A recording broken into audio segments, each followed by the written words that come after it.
Hi எல்லாருக்கும் வணக்கங்க. Welcome to Edumatics plus. இன்றைக்கி நம்ம ஆடம்பரமான வாழ்க்கையை பற்றி பேச போகிறதில்ல. நம்ம வீட்டு பிள்ளைங்க படிக்கிற நம்ம சமூகத்தோடைய முதுகெலும்பாக இருக்கிற அரசு பள்ளிகளுக்கு பின்னாடி சிஸ்டத்தை தாங்கி பிடிச்சிருக்கிற ஒரு சிலருடைய கண்ணீரை பற்றி தான், அவங்க படுற அந்த அவஸ்தையை பற்றி தான் பேச போகிறோம். 9700 ரூபாய் சம்பளம், அதுவும் சரியான நேரத்துக்கெல்லாம் வராது. தவிக்கக்கூடிய அரசு பள்ளி ஊழியர்களுடைய குமுறல். நான் யாரை பற்றி சொல்கிறேன் அப்படின்றது நிச்சயமாக உங்களுக்கு தெரிஞ்சிருக்கும். இன்றைக்கி தேதியில் ஒரு நாளைக்கு பெட்ரோல் செலவு, காய்கறி, வீட்டு வாடகை, குழந்தைங்களுடைய படிப்பு செலவுன்னு எல்லாத்தையும் கணக்கு பண்ணி பாருங்கள். மாதம் 9700 வச்சுட்டு ஒரு குடும்பத்தை கண்டிப்பாக ரன் பண்ண முடியாது. நினைக்கவே நெஞ்சம் நடுங்குதில்ல. ஆனால் இந்த சொற்ப சம்பளத்தை வாங்கிக்கிட்டு அரசு பள்ளிகளில் வேலை செய்கிற சில ஊழியர்களுடைய நிலைமையை நினச்சி பார்த்தா இன்னும் நமக்கு ரத்த கண்ணீரே வந்துடும். ஏன்னா அவங்க ஒரு பள்ளி இல்லைங்க, குறைஞ்சது 5 பள்ளிகளை தங்களுடைய தோளில் தாங்கி பிடிச்சிட்ருக்காங்க. நம்ம அரசாங்கம் பெருமையாக சொல்கிறாங்க இல்லைங்களா, நாங்கள் அரசு பள்ளிகளை டிஜிட்டல் மயமாக்கிட்டோம், ஹைடெக் லேப் கொண்டு வந்துட்டோம், ஸ்மார்ட் கிளாஸ் வச்சுட்டோம் அப்படின்னு. ரொம்ப சந்தோஷம், வரவேற்கத்தக்க விஷயம். ஆனால் இந்த டிஜிட்டல் சிஸ்டம் தங்கு தடையில்லாமல் இயங்குறதுக்கு பின்னாடி யார் யாருடைய உழைப்புகள் எல்லாம் இருக்குதுன்னு தெரியுமா? அரசு பள்ளிகளில் அட்மினிஸ்ட்ரேட்டர் கம் இன்ஸ்ட்ரக்டர்களாக ஏஐஸ்ன்னு சொல்லுவோம், உழைக்கக்கூடிய தற்காலிக ஊழியர்களுடைய உழைப்பு தான் அது.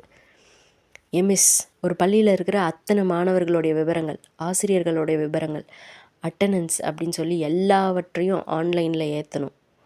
அடுத்தது யூடைஸ், மத்திய அரசு கேட்குற அத்தனை புள்ளி விவரங்களையும், அத்தனை பள்ளிகளுடைய புள்ளி விவரங்களையும் துல்லியமாக பதியணும். யூடைஸ் ஐடி கண்டிப்பாக வேணும். அடுத்தது ஹைடெக் லேபு, ஸ்மார்ட் கிளாஸு, கம்ப்யூட்டர்கள் வேலை செய்தா செய்யலையா, இன்டர்நெட் இருக்கா இல்லையா அப்படின்னு சொல்லி எல்லாத்தையும் செக் பண்ணணும். குழந்தைங்களுக்கு அதை நம்ம யூஸ் பண்ணி காமிக்கணும், எப்படி யூஸ் பண்ணணும்னு சொல்லி தரணும். யோசிச்சு பாருங்கள், ஒரு ஸ்கூலில் இந்த வேலையெல்லாம் பார்க்குறதுக்கே ஒரு ஆளுக்கு நேரம் பத்தாது. ஆனால் இவங்களுக்கு ஒதுக்கப்பட்டிருக்கிறது என்னவோ 5 பள்ளிகள், இல்லை 4 இல்லை 3 பள்ளிகள். ஒரு ஸ்கூல்லேருந்து இன்னொரு ஸ்கூலுக்கு போகணுனாலே அவங்க சொந்த காசில் தான், சொந்த பெட்ரோல் செலவில் தான் போய் ஆகணும். இங்கே தான் நம்ம கவனிக்க வேண்டிய ஒரு விஷயம் இருக்குது. இந்த ஒட்டுமொத்த சிஸ்டத்தையும் நடத்துறதுக்கு அரசாங்கம் என்ன பண்ணியிருக்குன்னா, கெல்ட்ரான் அப்படிங்கிற நிறுவனத்துக்கிட்ட கான்ட்ராக்ட் விட்டுருக்காங்க. இந்த கெல்ட்ரான் நிறுவனம் இவங்களுக்கு வேலை கொடுத்துச்சு.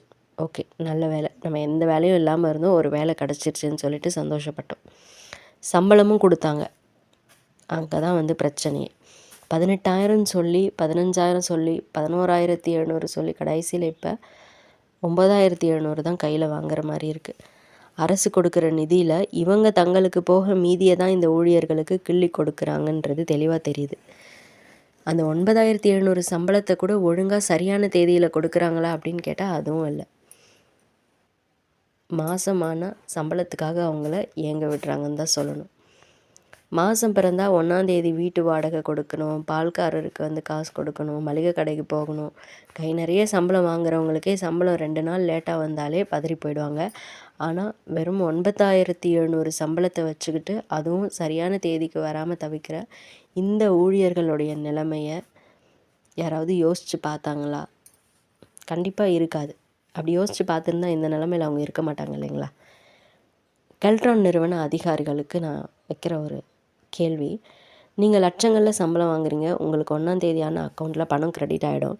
ஆனால் 4 பள்ளி 5 பள்ளிகளுக்கு அலைஞ்சு திரிஞ்சு பெட்ரோல் காசையும் சொந்த செலவில் சொந்த பாக்கெட்லேருந்து போட்டு வேலை பார்க்குறாங்களே, அவங்களுக்கு சரியான தேதியில் சம்பளம் கொடுக்கணும் அப்படிங்கிற மனசாட்சின்னு ஒன்று உங்களுக்கு இல்லவே இல்லையா? அவங்க வீட்டு அடுப்பும் எரியணும்னு சொல்லி ஒரு நிமிஷம் கூட நீங்கள் யோசித்து பார்த்தது இல்லையா? வீட்டில் இருக்கிற குழந்தைங்கள்லாம் கேட்பாங்க இல்லைங்களா, அம்மா எனக்கு புது ட்ரெஸ் வேணும், சாப்பிட இது வேணும், அது வேணும் அப்படின்னு சொல்லி. ஆனால் அந்த அம்மாவோட மனசுக்குள்ளே என்ன ஓடிட்டுருக்கும் தெரியுமா? இந்த மாதம் எப்போ கெல்ட்ரான் நிறுவனம் சம்பளத்தை உயர்த்தி போடுவாங்களா, இல்லை அதே சம்பளம் தானா அப்படின்ற எண்ணத்தில் போயிட்டுருக்கோம். 3 வருஷமாக ஒரே சம்பளம், விலைவாசி மட்டும் நல்லா ராக்கெட் வேகத்தில் ஏறிட்டு போகுது. அரிசி விலை ஏறிச்சு. ஆனால் இந்த ஊழியர்களுடைய வாழ்க்கை தரம் மட்டும் பாதாளத்துலேயே இருக்குது. எல்லா வேலையும் ஏறிட்டுருக்கு, ஆனால் இவங்க சம்பளம் மட்டும் ஏற மாட்டுது. எல்லா வேலையும் இவங்க தான் செய்கிறாங்க. ஒருவேளை இவங்க ஒரு நாள் லீவ் எடுத்தால் கண்டிப்பாக அந்த பள்ளிகளில் பெரிய ஒரு பாதிப்பு ஏற்படுறதுக்கு வாய்ப்பு இருக்குது. ஆன்லைன் வேலைகள்லாம் முடங்கி போயிடும். அவ்வளோ முக்கியமான ஒரு வேலையை செய்கிறவங்களுக்கு இந்த கல்ட்ரான் நிறுவனம் கொடுக்கக்கூடிய மதிப்பு இதுதான். ஸோ நம்ம பள்ளி கல்வித்துறை அமைச்சர் அவர்களுக்கு நேரடியாகவே நம்ம கோரிக்கையை வச்சுருவோம். ஸோ பள்ளிக்கல்வித்துறை அமைச்சருடைய கவனத்துக்கு இந்த ஏழை ஊழியர்களுடைய குமுறல்களை கொண்டு வரோம். அரசு பள்ளிகளை மேம்படுத்த நீங்கள் எவ்வளோ நல்ல திட்டங்கள் கொண்டு வரீங்க, அதை நாங்கள் மனசார பாராட்டுறோம். ஆனால் அதை செயல்படுத்துகிற பொறுப்பை கெல்ட்ரான் போன்ற நிறுவனங்கள் கிட்ட கான்ட்ராக்ட் கொடுக்கும்போது அவங்க ஊழியர்களை சுரண்டுகிறார்களா, முறையாக நடத்துகிறாங்களா அப்படின்னு கண்காணிக்க வேண்டியது அரசாங்கத்துடைய கடமை தானே அமைச்சரே. 9,700 வச்சுக்கிட்டு இன்றைக்கி தேதியில் தமிழ்நாட்டில் ஒரு குடும்பம் வாழ முடியுமா? நீங்களே சொல்லுங்கள்.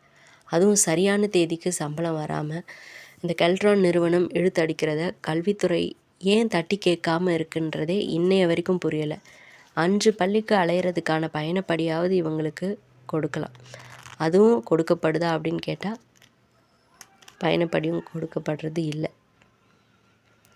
டிஜிட்டல் தமிழ்நாடு அப்படின்னு பெருமையாக சொல்கிற நம்ம அந்த டிஜிட்டல் சிஸ்டத்தை தங்களுடைய வியர்வையாலையும் ரத்தத்தாலையும் தாங்கி பிடிச்சிருக்க அந்த அட்மினிஸ்ட்ரேட்டர் கம் இன்ஸ்ட்ரக்டர்களை ஏன் இன்னும் தற்காலிக ஊழியர்களாகவே வச்சுருக்கோம்?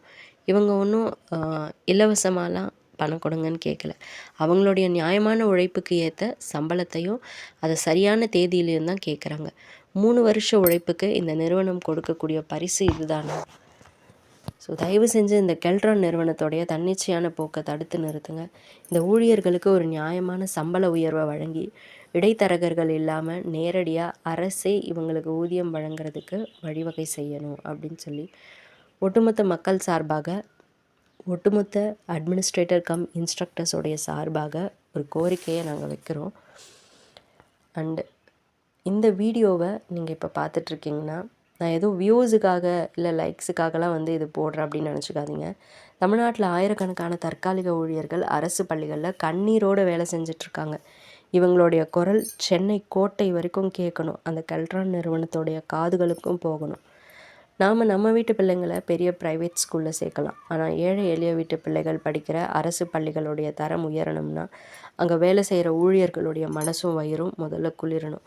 பசியோடு இருக்கிற, சம்பளம் எப்போ வரும்னு கவலையோடு இருக்கிற ஒருத்தரால் எப்படி நிம்மதியாக வேலை செய்ய முடியும்? இந்த ஊழியர்களுடைய ஆதங்கம் நியாயமான கோரிக்கை கண்டிப்பாக கல்வித்துறை அமைச்சருக்கு போய் சேரணும் அப்படின்னு நாங்கள் நம்புகிறோம். இந்த வீடியோவை பார்க்குற நீங்கள் தயவு செஞ்சு இதை ஒரு சாதாரண வீடியோவாக கடந்து போயிடாதீங்க. உங்களால் முடிஞ்ச அளவுக்கு இதை ஷேர் பண்ணுங்கள். பள்ளிக்கல்வித்துறை அமைச்சருடைய கவனத்துக்கும் இந்த கெல்ட்ரான் நிறுவனத்துடைய கவனத்திற்கும் இது போகிற வரைக்கும் பகிருங்க. இவங்களுக்கு நியாயமான சம்பள உயர்வும் சரியான தேதியில் சம்பளமும் கிடைக்கிறதுக்கு நம்ம குரல் கொடுப்போம்.